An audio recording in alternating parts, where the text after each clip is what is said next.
behavior. You haven't been to jail? No. No jail? No, not yet. Rehab? No. No rehab. Drake checked himself back into rehab shortly after filming the documentary. The New York Times just issued a retraction to their article about Drake Bell's alleged abuse of these girls. Amanda Bynes, what kind of a starlet are you? I know, what's wrong with me? Today I want to talk about a controversial topic.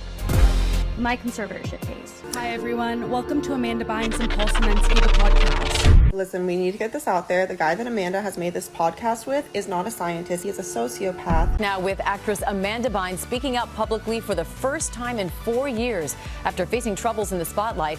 One day we moved in together. I went out of town and he sacrificed my dog's life. Bizarre behavior from former child star Amanda Bynes. In a series of bizarre tweets over the weekend following her arrest. Amanda, how was it? You have to delete that one in my face. The former child star from Nickelodeon's All That Good evening. I'm Amanda. went on to star in hits like What a Girl Wants So are those the girls that are coming out? and She's the Man. What up? But then she started making headlines for all the wrong reasons. A series of driving violations, disturbing tweets, even a hospitalization under a psychiatric hold. Now, the actress is revealing details about what was happening at that tumultuous time in her life, saying that her look then was inspired by reality star Blac Chyna. I need to look beautiful. There would be times where Amanda would just be missing. A lot of times we would just hear that she would be with Dan, pitching ideas and writing. We've seen them grow closer to each other on set. They carefully crafted Amanda's career. It was enviable for a lot of the cast members. The 26-year-old has racked up 2 hit-and-run charges, a DUI, and her car was impounded. Where is Amanda Bynes? What is a rumor? What is true? What is she actually doing right now, and what actually happened to her? I see this girl with her pant leg on fire and a gas can trailing fire through the driveway. Amanda Bynes has been placed on a 72-hour psychiatric hold. What did Quiet on Set leave out?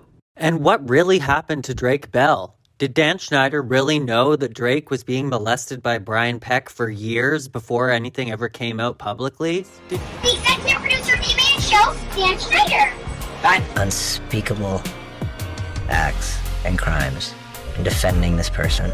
It embarrasses me. I shouldn't have done it, and that I regret. And I definitely owe some people a pretty strong apology. Did Drake Bell come and do the Quiet on Set documentary just to cover up his own crimes? What really happened? And what did they leave out on Quiet on Set?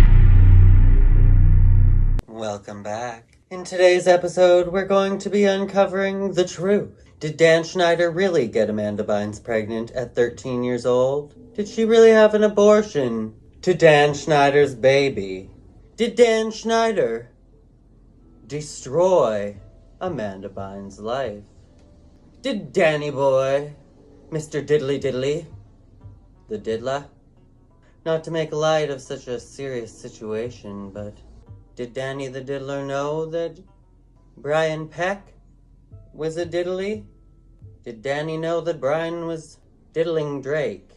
Did Danny know that Drake was being diddled? Is Drake trying to cover up for his own diddling? Drake is a diddler, isn't he? Thank you guys for tuning in for another docuseries video here on my channel covering Amanda Bynes and Drake Bell and Nickelodeon and Dan Schneider, Brian Peck, all that good jazz, not so good jazz, and everything in between. So today we're going to mostly be covering Amanda Bynes and Drake Bell specifically, and what really happened in their lives, what is a rumor, what is true. We're going to be breaking down what we know and what we have evidence of in terms of Dan Schneider's actual allegations that have been put forth towards him and the rumors about Amanda Bynes being pregnant and having to have an abortion due to Dan Schneider getting her pregnant at 13 years old. We're going to be talking about everything that Drake Bell has done that has been kind of swept under the rug and not discussed in Quiet on Set. And we're also going to be talking about Paul Semensky, who was Amanda Bynes' co-star for her podcast that only had 1 episode, and what was truth and what was a lie about him as well, based off of the current evidence that we have. And also, this is Charlie. Are you gorgeous? What did they leave out on Quiet on Set? Let's get into it. You started in the business when you were, what, 6, 7 years old? I I was 7. Yeah, and you grew up, you've been very successful, but I was thinking you grew up on television. And a lot of us have to go through these awkward stages in our life. You had to do that on TV. Amanda Bynes. Amanda Laura Bynes was born in Thousand Oaks, California on April 3rd, 1986. Her mom, Lynn Organ, was a dental assistant, and her father, Rick Bynes, was a dentist. Your dad in show business? You say he knows that? No, well, he likes to do comedy, and so, I've always liked doing comedy. Her mother told People magazine in 2004, when she was 3, she would put on my clothing and be silly and try and get attention from her brother and sister. And because of this, her parents thought she would be great at acting. You started out the same way I did. I understand that you started out at the Laugh Factory. Are you a stand-up comedian? Yeah, well, my dad saw an article that, kids could do a comedy camp at the Laugh Factory. 10-year-old Amanda Bynes.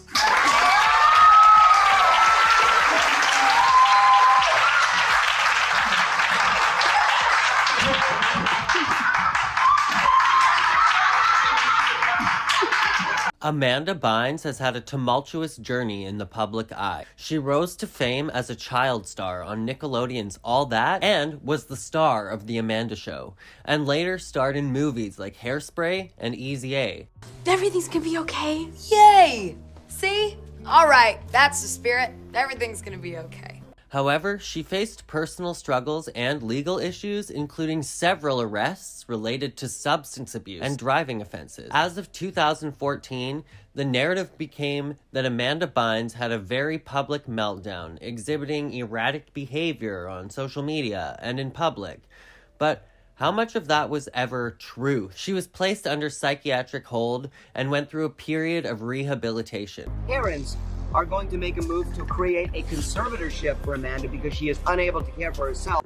Following this, she appeared to be focusing on her mental health and personal well-being, though she largely stayed out of the spotlight. Because everything is not what it seems. Everything is not what it seems. The misrepresentation of Amanda Bynes. Deconstructing media narratives. In recent years, Amanda Bynes has been the subject of widespread media attention, often portrayed in a negative light. In this video, we aim to challenge the sensationalized narratives surrounding her and shed light on the real struggles that she has faced. Amanda Bynes captured hearts as a talented young actress, known for her comedic timing and infectious charm. From her breakout roles on Nickelodeon to her success in Hollywood films, she seemed destined for stardom.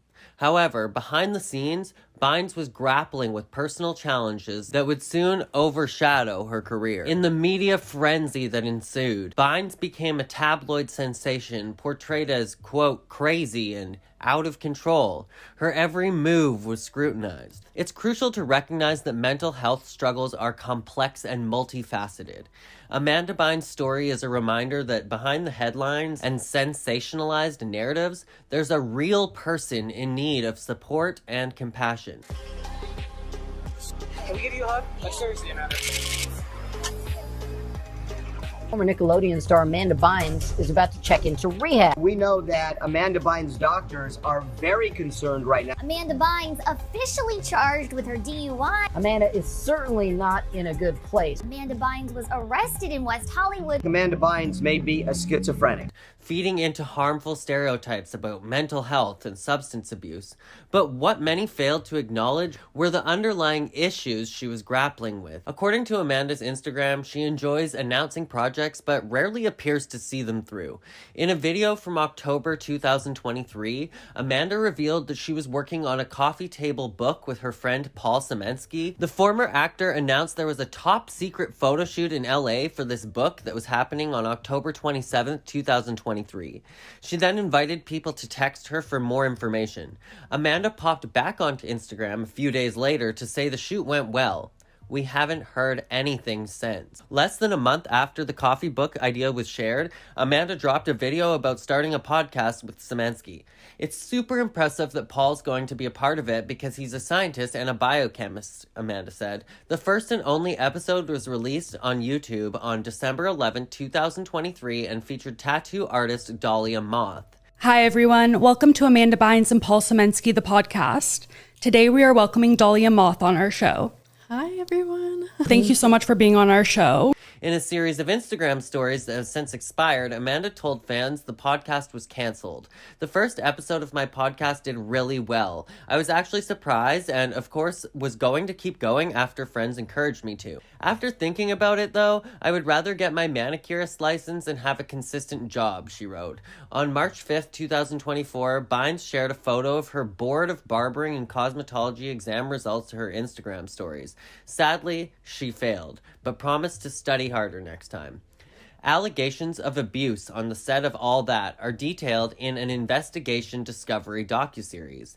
In Investigation Discovery's Quiet on Set, The Dark Side of Kids TV, new details about a Nickelodeon show creator Dan Schneider are disturbing.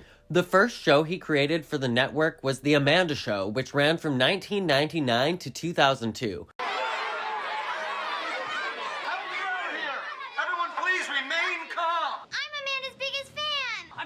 The Amanda Show. I came all the way from Switzerland. I brought Amanda this corn chowder.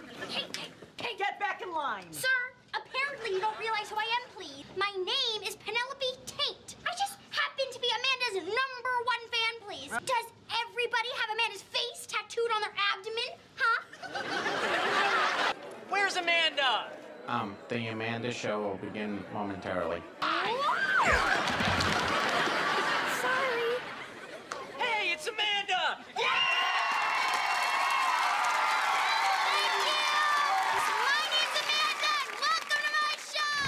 Hey, put those checkers away and let's play something really fun. From there, Amanda co-starred in WB's What I Like About You with Beverly Hills 90210 alum Jenny Garth. Quote, I don't want to talk about Dan Schneider ever again in my life. Jenny does, however, show love for her former co-star, telling The Hollywood Reporter that she and Amanda haven't spoken since the doc dropped, sharing, I just love her and I would love to see her at any point. Dan Schneider was the co-creator, but his time with Amanda contributed to her filing for emancipation from her parents. Writers on the show All That, which featured Amanda in seasons 3 to 6, claimed there were sexually charged acts and writing in the sketches. Look, there's Brian Peck, aka Pickle Boy. For example, Brian Peck, who sexually abused Drake Bell and is a convicted child offender, played a character called Pickle Boy. Pickle Boy was this, character that returned again and again and again throughout the seasons of All That. That character carried around the phallic food on the fake set, which often made the cast and crew uncomfortable. The docuseries goes deeper into the inappropriate and at times disgusting environment that Schneider was apparently fostering on the sets of shows where children were usually the main cast members. Pickle Boy appeared in every episode, and he's often interacting with a celebrity. Hello? Anyone? I gotta get something to eat!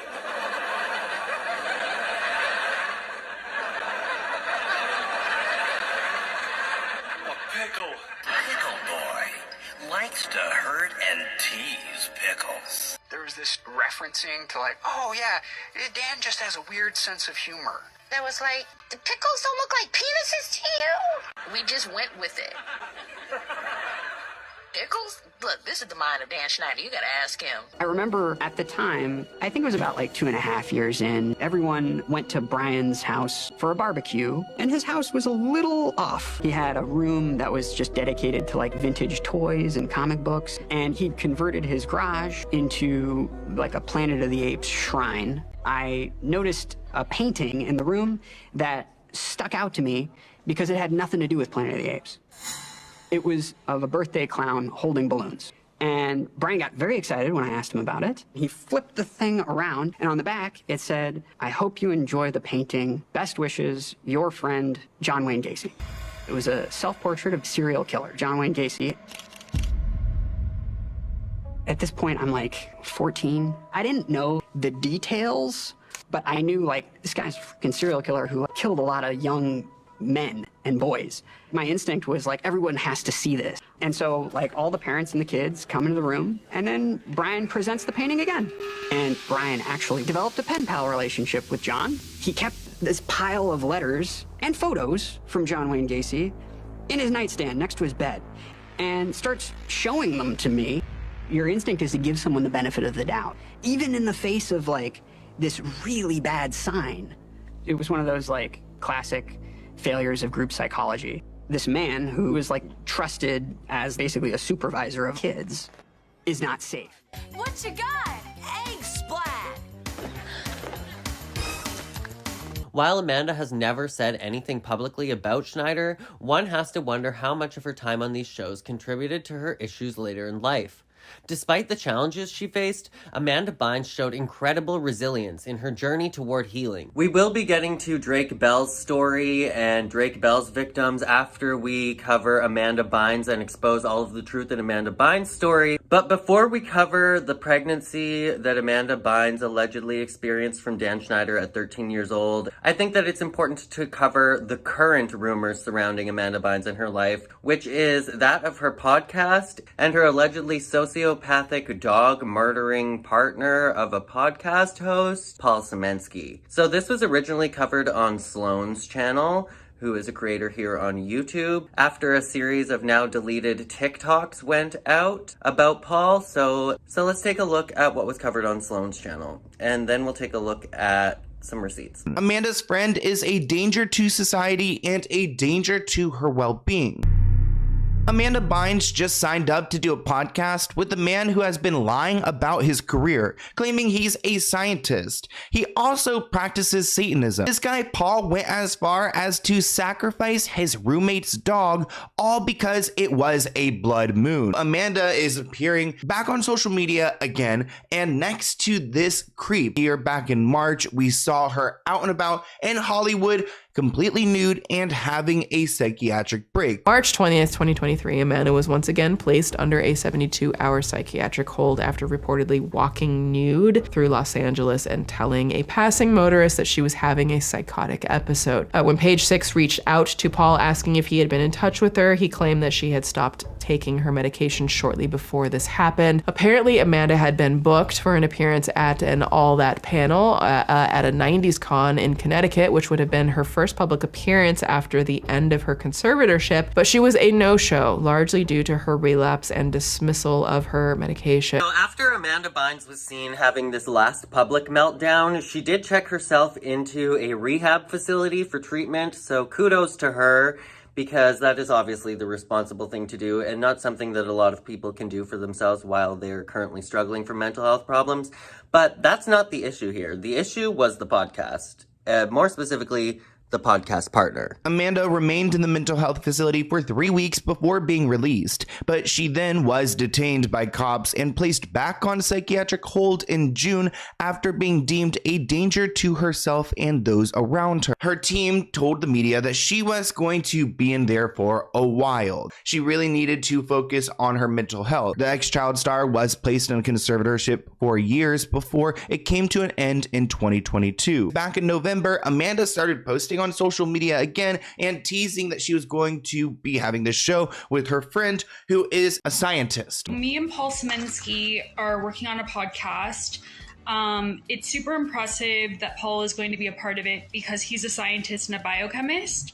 So having his beautiful mind being a part of this podcast is just going to bring it to another level, I think, because he's going to ask great questions, and I think he'll kind of carry most of the weight in terms of topics of conversation. Like whenever he and I talk on the phone or I see him in person, he's always just so interesting, and I cannot wait for him to co-host the podcast with me. He's not only a dog killer, but also lying about his education. Allegedly, he's being accused publicly by a former friend and roommate of allegedly lying about being a scientist and killing his roommate's dog. I want to thank everyone who watched the first episode of the podcast. Listen, we need to get this out there. The guy that Amanda has made this podcast with is not a scientist. He's claiming to her that he's a scientist. He is my old roommate. He is a sociopath. He had lied to me, said he was a scientist for like over 7 years. We were friends. I would be his cat sitter and dog sitter when he would go out of town for over 7 years. And then one day we moved in together. I went out of town and he sacrificed my dog's life, unalived him to a blood moon or something, and then deleted all the footage and then lied about it for months and months and months, and then left Like, literally went outside for a cigarette and left the moment that I got into the security footage because he knew there was videos of him doing it on there. This is a dog that he bought. He stole my money. I didn't know that at the time, but yeah, he bought this dog and literally left her. Okay. So these were the first allegations that came up towards Paul Semensky, Amanda Bynes' podcast partner. But there was a lot more that came out as well as people trying to dispel this. For example, the internet sleuths were saying that he is actually a scientist and that wasn't a lie. Some people in the comments are going to his LinkedIn profile and calling out the fact that he does have an education in science, but she clarified that he never worked as a scientist. Like, yeah, you got the degree. And honestly, this person's arguing that, yeah, like if he got the degree, he's a scientist. I'll explain what his father did to me in a video. He came into the house while my 14-year-old sister was showering and threatened her naked and said that the comment cuts off there, but then she goes on saying that he's absolutely insane for doing this, like he wouldn't get caught. So according to some people, Paul Semensky is a truthful scientist. Depending on who else you ask, Paul Semensky may also be referred to generously as an exaggerator, and at worst as a straight-up con man and a grifter. So is Paul Semensky really a Satan-worshipping dog sacrificer, or does the truth lie somewhere in between? For reasons that I will never effing understand, a lot of people on TikTok really bought into this. Some, if not all, of the claims are verifiably false. For instance, Paul is most likely a working scientist, if not the expert he presents as. Quote, according to the podcaster's LinkedIn, he's currently polishing off his studies at UCLA, where he's pursuing his PhD with a bunch of scientific stuff listed. It is vital to note here that Semensky's claims about UCLA appear to be false. That's according to research conducted by, and it's been confirmed that Paul left that laboratory during the pandemic. Like, is verifiable, Scarlett. Like, here's a published work with his damn name on it. His ResearchGate profile listing these confirmed works has his damn photo on it. So what about the dog sacrificing? These last clips have been from Swoop, who is a documentarian here on YouTube, but what about the dog sacrificing and the blood moon? False. Shocker! Through some behind-the-scenes discussions with mutuals that the blood moon ritual is also very likely false. Shocker! Now, personally, some behind-the-scenes conversations is not enough to be evidentiary support for me, so I will let you guys believe whatever you want to believe. Dear God, let it be false. Now, whether it was the inspiration, but shortly after those allegations went live, Amanda announced that she was already ending the podcast, telling fans in a TikTok that, quote, even though the podcast is doing really well and response has been great, I am going to take a pause on it for now. We are not able to get the type of guests that I'd like on this show, like, say, Jack Harlow or Drake. The real question is, what about Amanda Bynes' 13-year-old pregnancy? How connected are these two, Dan Schneider and Amanda's issues? Because their relationship goes way back. Today, we're going to talk about how inappropriate Dan was towards Amanda and what he doesn't want you guys to know.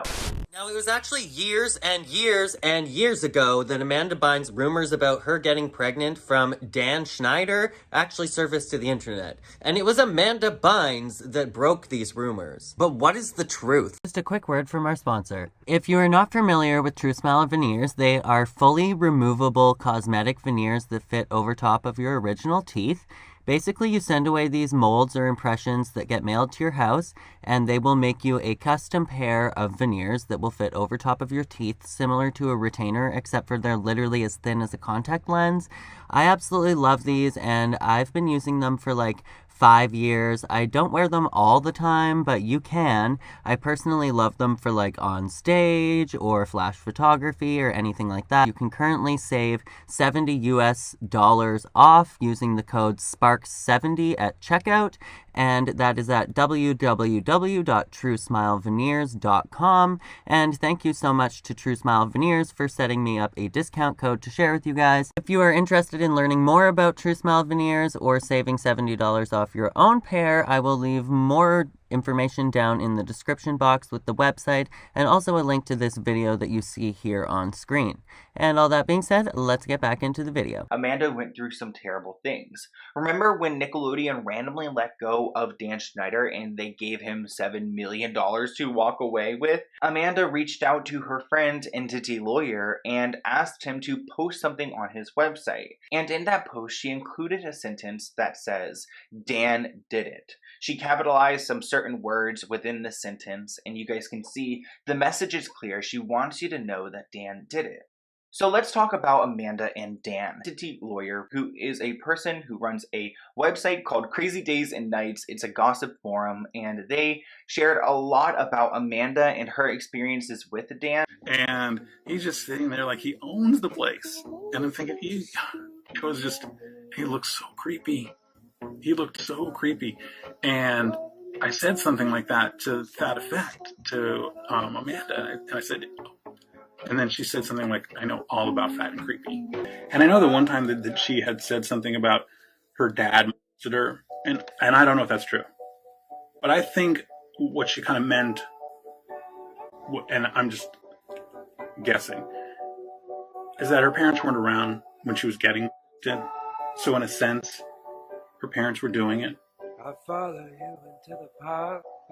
This Twitter channel, Obscure Nickelodeon, they have exposed a lot about Nickelodeon, and they've also been in contact with some victims from Nickelodeon who have stepped forward and spoken about their experiences. A former actress in Hollywood who wants to remain anonymous worked on The Amanda Show and many other Nickelodeon shows. This former actress contacted this Twitter page, and she brought up some interesting information about Amanda Bynes, Drake Bell, and others. Dan Schneider would regularly hold Amanda from behind like he was her boyfriend or something. Her parents would just stand there and let her suffer. This person who came forward shared a lot about what happened on The Amanda Show, and there were supposedly 4 people that they know of who were harmed by Dan, or just harmed in, Dan's supervision. First off, of course, Amanda Bynes. She was Dan's golden child and absolute favorite because her parents did not interfere at all. Her parents would let Dan or whoever do whatever they want to with Amanda because her parents have obviously been in it for the money. I mean, Amanda has been crying out to please let her free and get her mother out of this conservatorship because her mother is eating up all of her money and just recently purchased a house in Texas. So yeah, Amanda and her parents do not have a good relationship. And I'm sure they will never have a great relationship, especially because her parents put her in a terrible situation, allowing these creepazoids to she would binge eat from all of the sadness. This former actress who spoke out also shared that there were other victims that she was aware of. One of them was Jenna Morrison. I went into the girls' room, but you weren't there. Really? I'm pretty sure. Want me to go check? No, we already started the show. Oh, I like eggs. Debbie from The Amanda Show is on TikTok. This girl? I like eggs.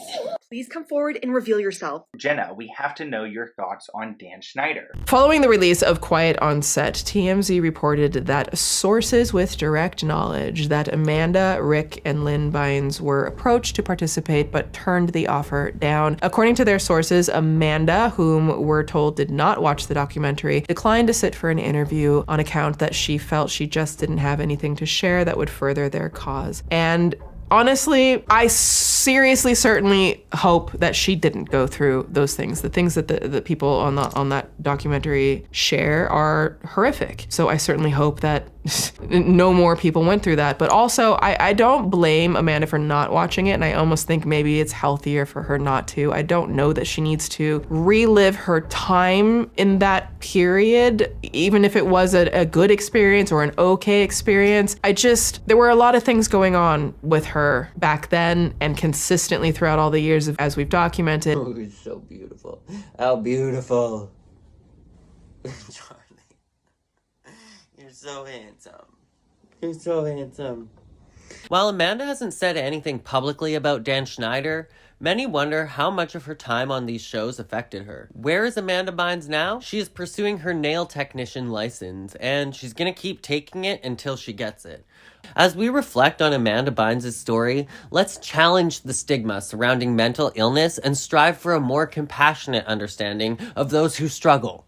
Together, we can rewrite the narrative and support individuals like Amanda Bynes on their path to recovery. So is Amanda Bynes' podcast partner Paul Semensky really a dog-sacrificing sociopath? It looks as if those rumors can be fairly easily dispelled, but where there's smoke, there's fire, so I guess you never know. What do you guys think? Do you think there is any truth to that? As well as the Amanda Bynes being pregnant from Dan Schneider's baby. I wanted to at least touch on where those rumors came from in the first place. It was Amanda. As you can see, it was from an email that she sent to Entity Lawyer. However, was she on drugs at the time? Amanda Bynes has addressed a tweet that she had put out a few years ago. 4 years ago, she tweeted, "I want at Drake to murder my vagina." So everything we saw at that time of her life, which was like the darkest time of her life, was a reaction to her smoking marijuana and whatever, hardship that she was going through at that time. Is there truth to that? This is what Amanda said herself about a lot of the stuff she said during that era. Well, she recently did an interview on Highly Scoop and explained what she was talking about. Here's what she said. When you told Drake to murder your vagina, I actually wasn't being insincere. I was like saying, murder my vagina. You were serious. I was serious, but I was also on drugs. So that was my way of saying, like, let's do it, man. But I was like on drugs and trying to be hilarious. Personally, I will be wishing the absolute best for Amanda Bynes and her recovery and her happiness. I hike, I go spinning, take spinning classes, and I feed the homeless. Did Black China really steal your look?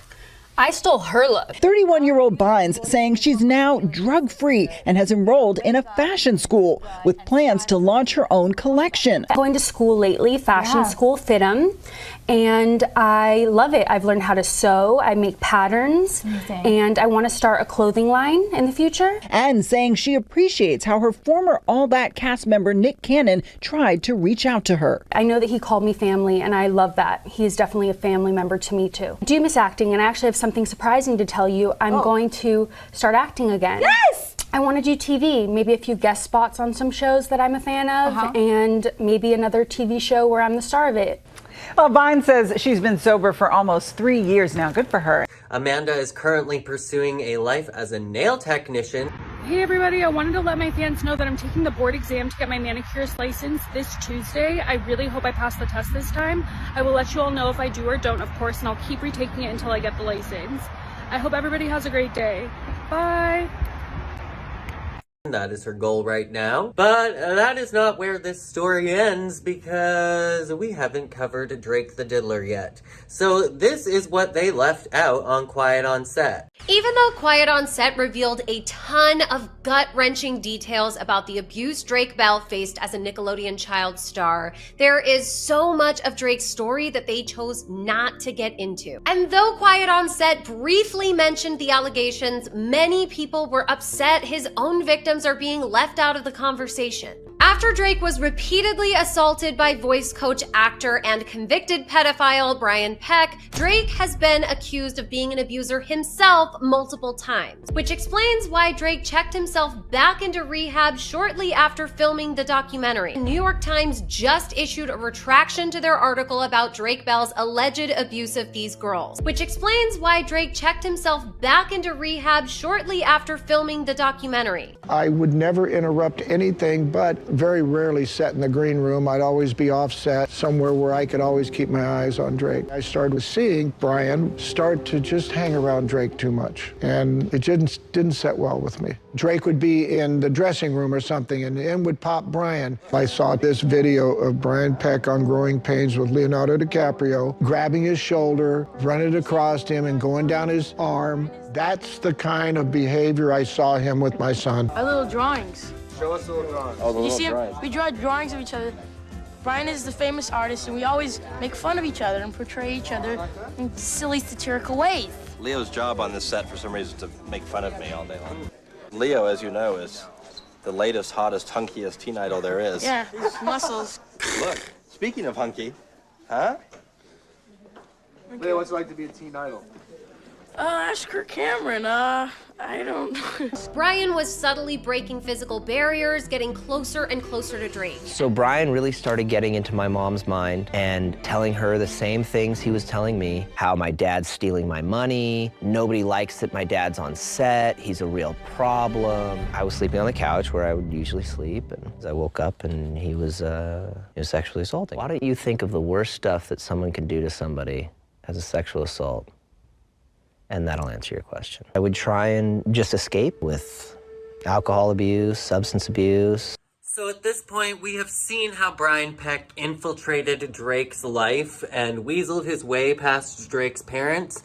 And that is how Brian the Diddler got to Drake. But how did Drake continue the cycle of abuse?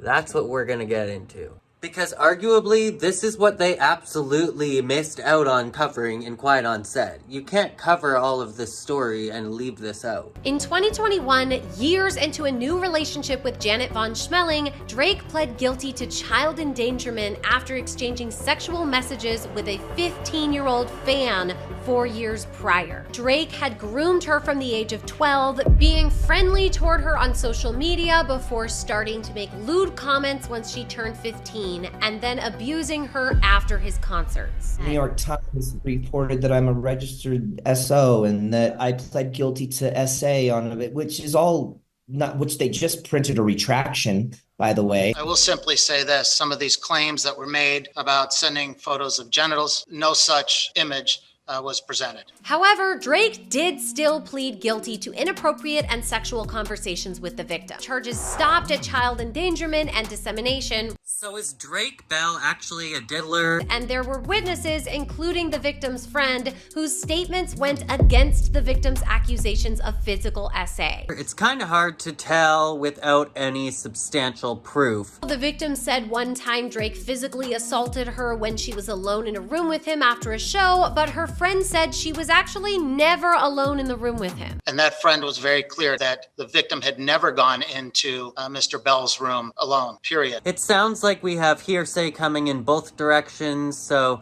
I would like to give him the benefit of the doubt to say that he just sent inappropriate text messages, but in these situations, it's always tough because you don't ever want to blame the victim. Drake did acknowledge there was some truth to some of the allegations. I have to take responsibility and accountability because nobody grabbed my hand and forced me to do those things. Now, there was also a bunch of other allegations that came forward from Drake's previous exes, but nothing that would really be saying that he is a child molester. So I think that Drake being a diddler, I don't know. The verdict is not complete there. I would say, in conclusion, it is absolutely inappropriate to be texting people or messaging people on any social media app or talking to people in any way or form of communication who are minors when you are an adult. That is absolutely inappropriate, but there isn't substantial evidence, even after this case went to court, that Drake is a diddler. Alright, you guys, well, that is the end of today's video. I thank you guys so much if you stayed tuned all the way to the end, and I think that in today's video we definitely uncovered some truths, uncovered some lies, and dispelled some rumors, hopefully. And if you enjoyed this video, let me know down in the comments below. As well, if you would like to support these documentary style videos here on my channel, they take so much longer to make than just like the typical 10-minute long YouTube video. There's a ton of research and many hours that goes into editing as well. So if you want to support me, you can check out my Patreon, which I will leave linked below. And thank you to my patrons, who I will have up on screen right now. If it wasn't for all of you guys that watch the channel and the patrons supporting my channel, these videos would not be possible. So thank you so much to all of you guys. Make sure to subscribe to my channel and hit those bell notifications if you would like to be notified next time I post another video. And I believe that we are going to be hopping into the dark dreariness that is children's pageantry and toddlers and tiaras and Mama June stealing all of Honey Boo Boo's money for drugs. Shite. All that go-go juice for nothing. That's really who I think that Jessalyn Siwa was trying to model her child Jojo Siwa after, was Honey Boo Boo, and the fame she was getting on toddlers and tiaras. Like JoJo's juice, anyone? And before you go, if you missed my last documentary-style video comparing the heinous acts of Abby Lee Miller on the set of Dance Moms with Dan Schneider and the Nickelodeon casts, you can check that out over here. You're the real star. This is the child star of today's video. But here on set, we just give all the pets best working conditions.